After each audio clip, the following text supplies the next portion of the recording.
মানুষ দেখতে ইচ্ছে হলে আমি যে মুখগুলো দেখতাম, একটা দীর্ঘ সময় পর তাকিয়ে দেখি তাদের কেউ আসলে মানুষ না।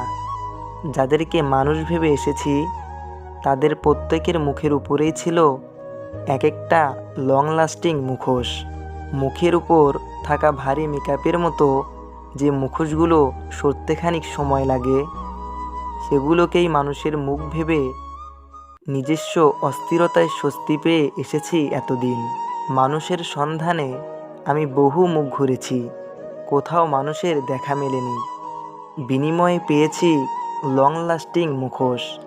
ভাবলাম এবার নিজেকে দেখি। মাথা তুলে আয়নার সামনে দাঁড়াতেই জাগ্রত বিবেকের সাথে সজোরে ধাক্কা খেলাম।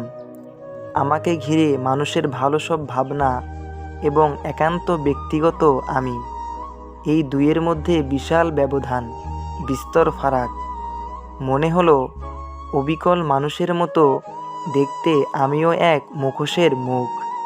সেই থেকে ভাবছি, শুদ্ধ মানুষ হবার আগে আর কখনো আয়নার সামনে দাঁড়াবো না। শুদ্ধ মানুষ হবার আগে আর কখনো আয়নার সামনে গিয়ে দাঁড়াবো না।